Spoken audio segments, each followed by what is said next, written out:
Hello दोस्तों, welcome to free education by PK में तो आपका फिर से स्वागत है।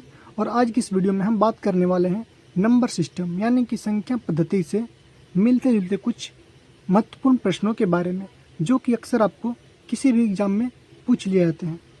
उसी में से मेरा पहला प्रश्न है, यदि कोई संख्या 32 से उतनी ही बड़ी है जितनी कि वह 76 से छोटी है, तो वह संख्या क्या है? मतलब कि आपसे वो संख्या पूछ रहा है जो कि 32 से उतना ही बड़ा है जितना कि वो 76 से छोटा है।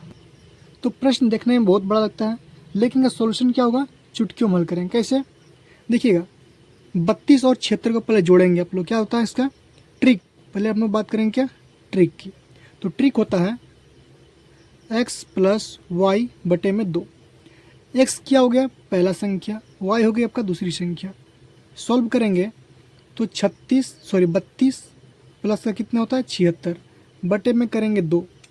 तो 32 प्लस 76 होता है कितना आपका 108 और बटे में 2। जब बटे में 2 करेंगे तो फाइनली कितना होगा 54। यानी कि जो आपका आंसर होगा ऑप्शन नंबर सी क्या होगा आपका सही आंसर हो जाएगा। क्लियर है?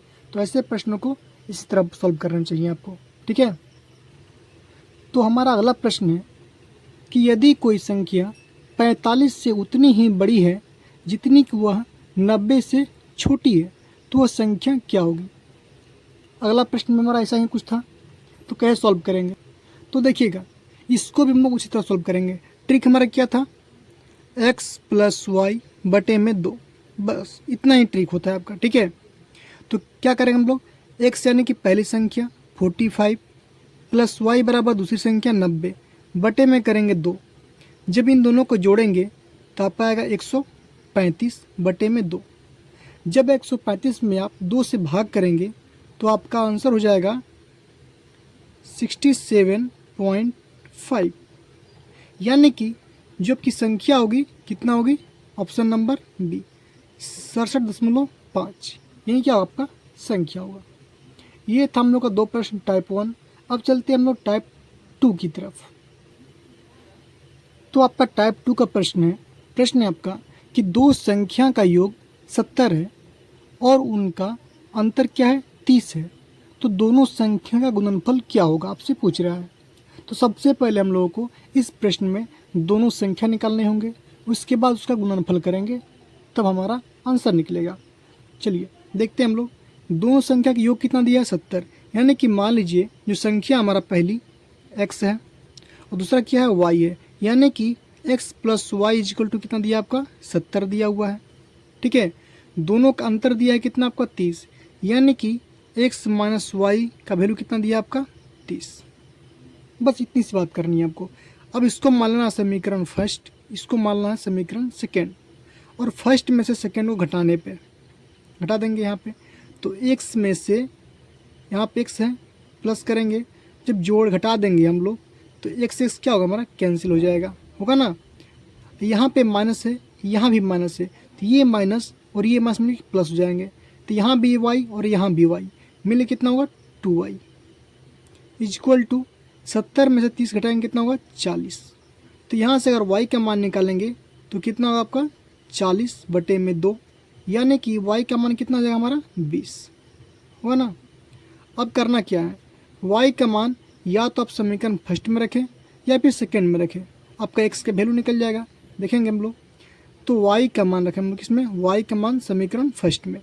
समीकरण फर्स्ट क्या है? x प्लस वाई है, तो x प्लस वाई का वैल्यू कितना है 20, तो 20 रखेंगे बराबर में कितना होगा 70।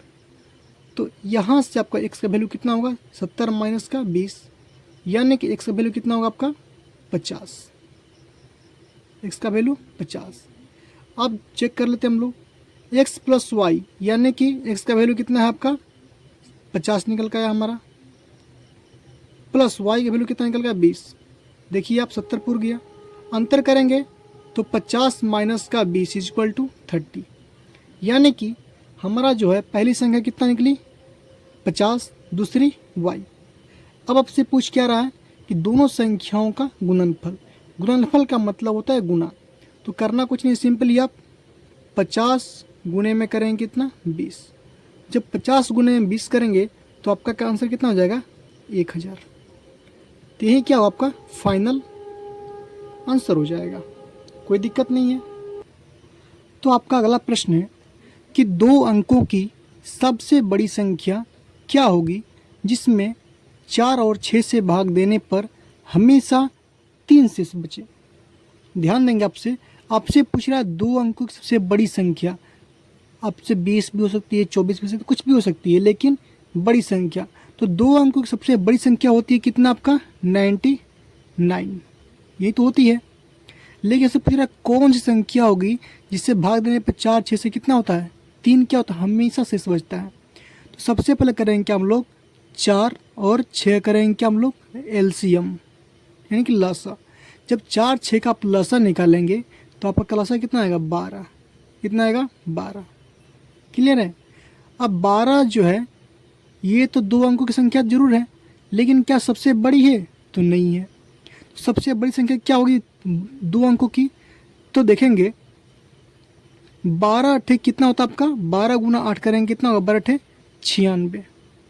12 अट्ठे 96, यानी कि ये भी 2 संख्याओं की संख्या है, लेकिन 96 जो है आपका 4 से पूरा पूरा कट जाएगा और 6 से भी कट जाएगा। तो ये आपसे पूछ क्या रहा है कि प्रत्येक स्थिति में यानी कि हमेशा क्या हो? 3 शेष बचे।